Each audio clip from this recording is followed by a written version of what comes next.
Hi everybody, Lightside Phil here, Yo, Video Don Q here. and we want to talk about the big Marvel Tokon tournament that just happened at CEO.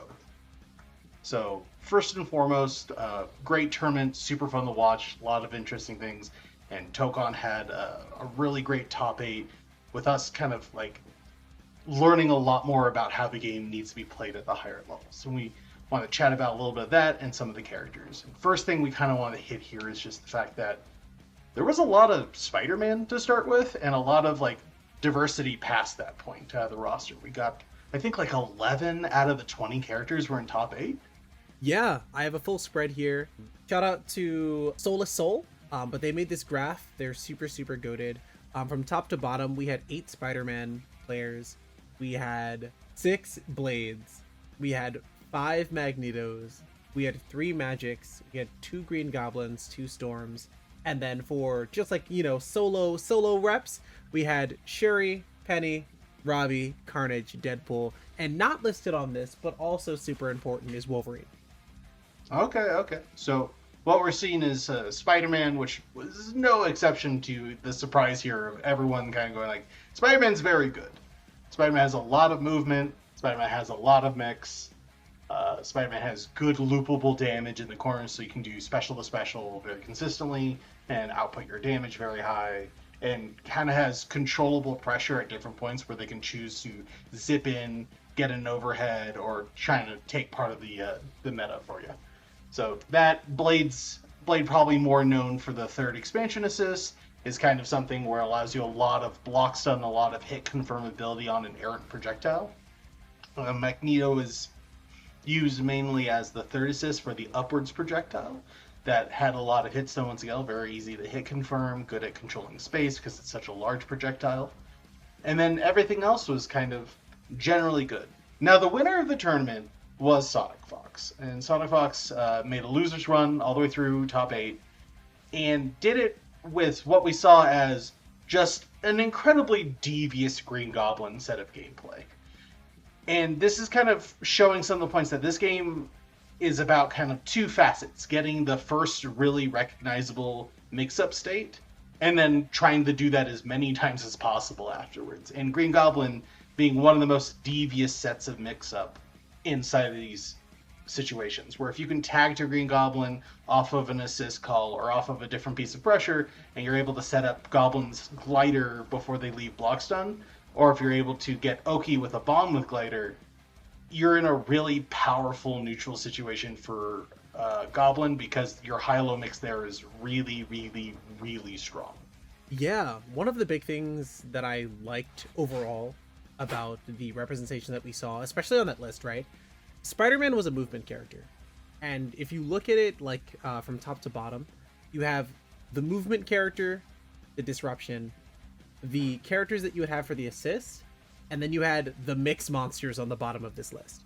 We can go on for hours about how clean the Green Goblin mix was and how many tools this character has to just disorient the opponent. But on top of that, set up for a lot of the things that a lot of these other characters only specialize in one thing on, whether it be like ridiculous Oki setup or like spacing tools that allow you to get like quick high low. Yeah. There was some really disgusting pieces shown, especially on that bracket run. I can't stress this enough. If you guys did not watch CEO, check out that Sonic run. We're going to be seeing a lot of Green Goblin. I know going into CEO for me, I knew the one heavy hitter was going to be Magic, right? I think week one, everyone was like, Magic's busted, Magic's busted, Magic's busted. But I think what we saw of Green Goblin this weekend solidifies this monster as the current killer of our game right now. Um, and weirdly hard to pilot at points, just because it's a different move set and you got to think about it a little differently. But once you put your hands on it long enough and you kind of adjust yourself to working with glider and non-glider state, that character is a problem in a lot of ways. Good zoning tools, great mobility when they need it, good mix, solid pressure, and just like every character built in this game, they can all, output good damage once they kind of get the right hit. Where Goblin can loop a ground bounce off a stand heavy, or can burn EX swipes to get a crumple state. Like, can do everything you need to do off the hit without having to burn through a ton of assist meter, allowing it to get another hit afterwards. Like, just so much power there. So what we'll see as it all kind of goes.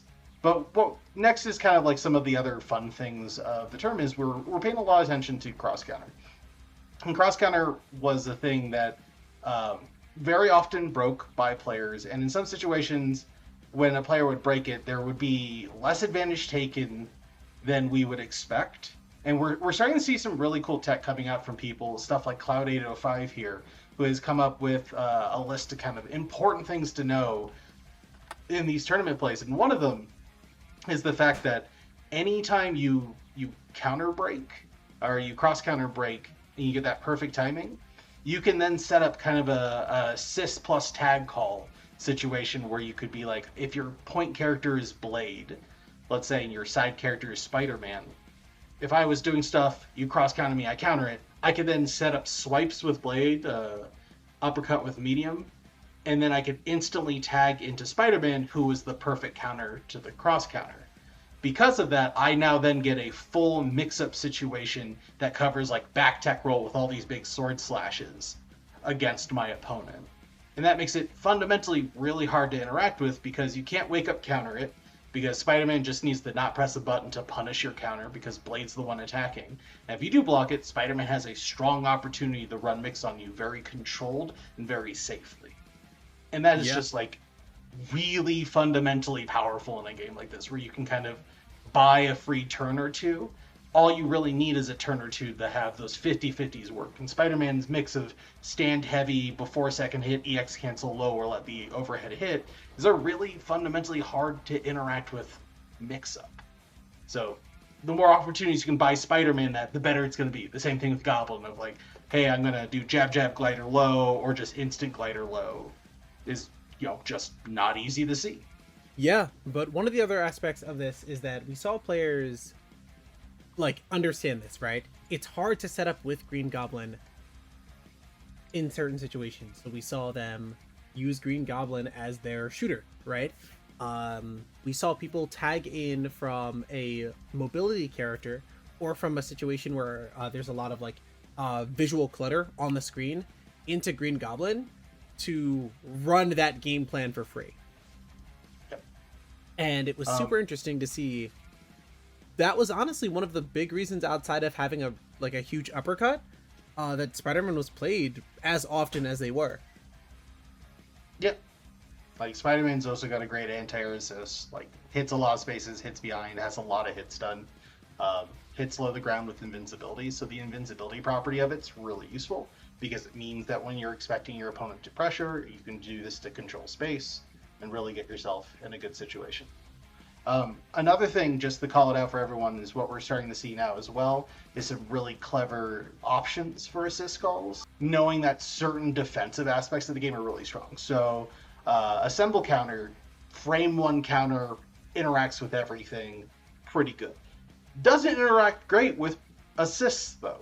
And if assist hits it, they just do an attack in front of them afterwards. And so you're starting to see more and more people bait that out with like a projectile assist, like a magic projectile or a blade projectile, and being able to then punish that situation.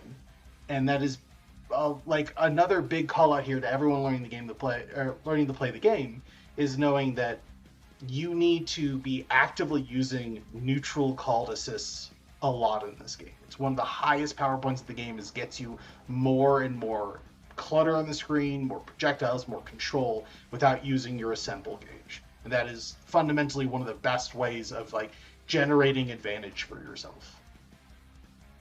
Yeah, I remember sitting down and you showing me some like full screen zoning. And I remember sitting down and talking with you, and I was like, hey, what happens if you just like cross counter that, right? And the character goes full screen, but you're able to just kind of not get hit, right? And I didn't think that we would see it so quickly at CEO. but I think it wasn't something that other people had labbed. I think that is something that we just kind of like passively saw. And someone realized that it could happen on the stream, like, on stream stage or like Yeah. stream setup. And then everyone started playing this as a huge counter to their game plans. It was so funny watching everyone adapt. That was also just one of the other lovely things about this first tournament. There's something about the first tournament in any fighting game. Everyone is adapting to the most ridiculous things in the most ridiculous ways. We didn't see a lot of anti-airing with 2H, right? We saw anti-airing with assist, right?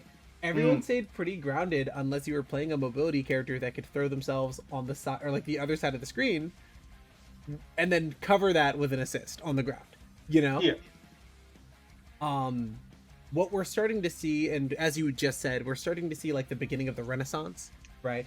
The things that are strong, the things that are interesting, the things that are unique. But we're also seeing consistent play amongst some of the things that I just spoke about. And on top of that, combo limits. One of the big things that we saw throughout this like entire run was people forcing combo limits with their normals and then just playing off of the knockdown of it. So very, very important here, just like the Oki versus the knockdown, because this game classifies knockdowns as like hard knockdowns from other games. Right, where in this situation, combo limit just gives you a normal knockdown where they can tech roll forward. But like even still, the idea that we saw a lot of like set play that was, hey, I got my full thing, I got my combo limit, I'm gonna backdash, set up something, go in again off of my assist calls. Right? And I think that is exactly to that point you're making, which is they always knew to leave a little bit in the tank unless they knew it was killing. And to me, that's another really important part to talk about this, is that combo optimization in this game, fundamentally, it's 10 days in, everyone's learning, everyone's trying stuff, everyone's figuring out. We're learning that if you have good special loops and you can call your assists, it's a great way of simply and easily maxing out your damage in these combos and being able to output your 70,000k plus combos, which are great ways of guaranteeing that you have a couple combos on stray hits that are executions. You're just like, that character's dead, I'm done with this. But I really want to give props to the players who are really pushing that, because as we saw in top 8, not everyone was not just like finishing their play, like doing any combo, but not everyone was fully optimizing those things. And a couple players got a couple of wins by being just a little bit better at like getting to that last hit before level 2. Yeah. And making sure they weren't like medium heavy. Yeah. Sonic Fox and Leffen I would definitely call out as being really good here, knowing how to get actual juice out of their combo, and it making their matches better for them. Because like this game can very cleanly be a two-touch game if you are aggressive at your optimization. If you are hitting lots and lots of special moves in your combos and assisting at the right times and EXing at the right times. Another thing that was huge in this term is just really knowledgeable use of meter. We were talking about that for a while. You had talked about it with Sonic Fox being able to be like, knowing when I should just rip a level 3 and not. It was cool. Yeah.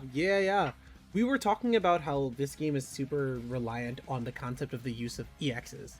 And going into it, that's what our, original thought was. EXs are going to be big damage. They allow you to, hold the combos for longer, and you can just find amazing routes with it. Now, there are some characters where this is still the case. But with a character like Green Goblin, he builds so much meter. Especially the way that Sonic Fox was routing their play. That 100 meant nothing. I think it was like the final game, or like the final set against Supernoon. We're sitting there, we see like a 100 drop for Skyscraper, and then, or not Skyscraper, next round. Next round builds up 100 in one combo, and we're like, oh, okay, well, it was an EX game until we just saw this amazing display of optimization. And then it's like, okay, maybe we should be EXing everything, but like, how much more damage does 3Xs give you versus this, that, the other? And that'll be new discoveries on the community. Is like, okay, if I'm at 100 bar on combo start, do I do 4 EXs in a level 1 or 3 Xs in a level 2? Yep. right? How am I best to route this? Is that A or B? Um, and I think those will all be very interesting discoveries in the long run of this game. But I'm just already so floored with the first tournament. I'm so excited to see where it goes next. So excited just to see the new discoveries and what will come from Arc System's involvement with the game, right? Yeah, As we've seen with AWT. yeah, AWT is going to be really cool, but also like with 2XKO and other cross fighters and just fighting games in general right now, how active of intervention will Arc System be in the process of this game's life? Are we going to see patches once every other month? Are we going to see patches once every year?